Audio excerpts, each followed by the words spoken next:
conseil constitutionnel bi nga xam ne ci wàllu justice mooy maqaama bi nga xam ne moo gën a kawe jël na ay décision bi ci njëkk mooy wax ne voilà kalaame yi ñu doon def ci parrainage u Benno Bokk Yaakaar ñoom jël nañ ko teg ko fële dañu ne sax jarul sax ñu koy jàng kon parrainage boobu dañu ko valider ñu féliciter ci vraiment suñu militants yi nga xam ne def nañ un travail sérieux sur l'ensemble du territoire ñu ngi leen di vraiment féliciter. ñaareel bi mooy li ñu jël ci décision ci liste Yewwi Dakar ñu jël ci acte maanaam dañ koy nangu ndax ca début ba bi werante yeeg ndax démocratie nag aussi loolu da ciy am xëccoo yi ñun la ñu jàppoon mooy lu conseil constitutionnel décidé danañu ko nangu kon nangu nañu seen décision loolu nag mooy démocratie démocratie dafay tegu ci sartu yoon waaye li ñu dégg démb député Ousmane Sonko di wax jël Facebook am ne voilà mu ngi woo xale yi ñu génn ci mbedd mi dox jëm xaw ma fan dañ demuñ fenn sax moom ci boppam demul fenn sax ba mu ko waxee ba tey ma nga këram toog ci biir cuisine voilà doomu jàmbur yi nag moom ni mu ko gisee mooy moom bu jàppee ne am na loo xam ne lii xëy na du li mu bëgg mu woo doomu jàmbur yi ci mbedd yi ne leen ayta leen ñu dee ñëw leen yéen ngeen dee bu amee lu mu bëgg nag parce que nag boobu après kenn du ko dégg mais loolu c'est pas acceptable c'est scandaleux li tubaab naan scandaleux loolu kenn mënu ko nangu ndax Sénégal dëkku jàmm la démocratie dafa yomb ay sart la tegu bu élection jotee ñu wote waaye moom ni mu ko gisee mooy woo nit ñi wala génn leen doon ñeenti téeméer xam nga ñaari téeméeri junne yi nit dañuy dox jëm fii jëm fële maanaam bëgg a indi tasaaroo réew mi nag moom war naa xam ne mënu koo taal tey mënu koo taal guddi mënu koo taal bëccëg Sénégal moo mag Ousmane Sonko Sénégal Ousmane Sonko dana politique ba jeexal bàyyi ko fi loolu moom aussi dañu bëgg mu leer nañu ci boppam moom it ne fii jàmm ak salaam moo fi am nit ñi teg mbir yi ci wàllu démocratie ñu jël droit bi jiital ko bu ñu demee élection nit ñi voter librement waaye bëgg a indi fitna parce que nag moom li ñuy bëgg a wax nag mooy nitu fitna la moom li mu jàpp mooy li mu bëgg bu amulee nañu indi fitna nit ñi génn ci mbedd mi seen bakkan yi loru loolu Sénégal mënu ko nangu Sénégal quand même ay décennies dafa am ñu liggéey pour stabilité bi dafay nekk fi muy suñu kilifa diine yi mooy leader politique yi nga xam ne xeex nañ fi pour am démocratie mooy soxna yi nga xam ne aussi liggéey nañu pour mu am parité pour que ñu mën a participer ñoom tamit donc loolu bu fekkee ne dañ ci liggéey plus de 60 ans 62 ans bi Sénégal nekkee Sénégal ba léegi benn nit maanaam moom mënta tas Sénégal mënta tas Sénégal il faut aussi que jeunesse bi ñu comprendre loolu ndax ñoom lay woo toujours jeunesse bi muy woo nag bu ngeen xoolee seen liste yi ñoom newuñ ci de defuñu ay jeunes ci seen liste gis nañ sax ñoom seen i xëccoo ñiy bàyyi ñiy gedd et cetera waaye moom bu fekkee ne am na lu mu soxla rek mu ne jeunesse bi bàyyi leen seen i atelier bàyyi leen seen i voilà seen njàng bàyyi leen seen salon de coiffure fekk leen ma ci mbedd bi waaw loolu c'est inacceptable parce que nag ku Sénégal ñor la lay njëkk a ñor mooy stabilité ak jàmm surtout bu ñu xamee Sénégal environnement bi mu nekk jàmm jooju li koy indi mooy démocratie bi ñu topp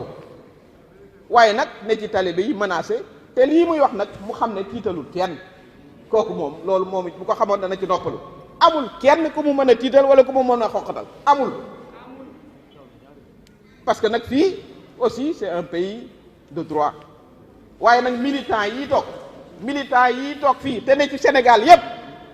kenn ñàkku ci fay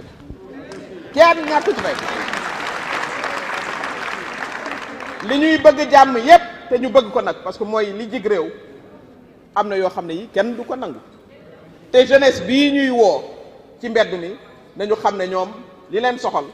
mooy ñu mën a jàng mooy ñu mën a faju mooy ñu mën a am formation mooy ñu mën a am liggéey kon débat bi na porté ci loolu ñun li ñu nar a def mooy ànd ak fulla ak fayda waxtaan ak sénégalais yi wax leen suñu ay proposition ci domaine yi ma leen wax muy emploi maanaam xëyu xale yi te président di ci góorgóorlu bu baax a baax mooy électricité te ñu xam ne depuis 2012 vraiment bari na luñ ci faj muy infrastructure amut foo mën a dem ci Sénégal te léegi amoo yoon muy ndox muy cadre de vie voilà muy jigéen ñi aussi suñu aada ak suñu cosaan aussi ñu sàmmal ñu ko aada jàmm la aada diisoo looloo tax démocratie sénégalaise vraiment am taxawaay bi mu am kon loolu moom ci boppam tuuti na pour yàq Sénégal tuuti na ci yàq Sénégal Sénégal sax kenn da ko mënu la yàq kon loolu it bëggoon nañ ci waxtaan ak askan wi vraiment wax leen ne ni ma ko waxee ñun accepté nañ li conseil constitutionnel décidé dinañu dem ci ay élections voilà dinañu organiser suñu bopp ànd ak suñu jeunesse woo jeunesse bi aussi ñu mën a ràññee bañ a nangu aussi manipulation bi ndax nag aussi defe nañ ne xëy na yéen seen xel dafa woyof ba ku ñëw këf ko waaye jeunesse sénégalaise ku ko xam gis ni mu génnee massivement bi ñu indee Coupe d'Afrique bi fii des millions et des millions génn célébrer nos joueurs ñibbi tranquillement xam ne jeunesse boobu kenn mënu leen a mel bu fii kenn mënu leen a mel dañuy jàng rek voilà donc jàmm ji vraiment mooy li am solo Sénégal yàgg na organiser ay élections dans la discipline voilà élections yi ñu mujj mooy les élections municipales ku gagné te am nañu yaakaar incha allah mais le 31 juillet Benno Bokk Yaakaar dina remporter largement ces élections incha allah. non bàyyi leen une question un ou deux questions.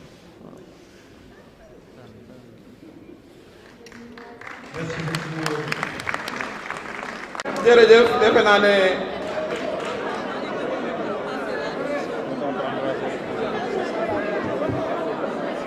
ñun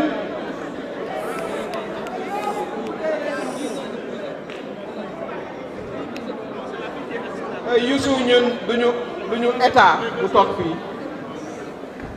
ñun ay politique lañu yu toog mais li ma wóor ba wóor mooy état day jël ay responsabilités état mooy jël ay responsabilités je pense que effectivement c'est un fait très grave dans un contexte où on voit d'abord ce qui se passe même dans le pays et dans les pays voisins. Sénégal n'est que l'îlot de stabilité et de paix au moment où on parle, où on annonce notre production de pétrole et de gaz. C'est à se demander, est-ce que Ousmane Sonko ne prie pas pour que le Sénégal soit instable? C'est la question qu'on se pose.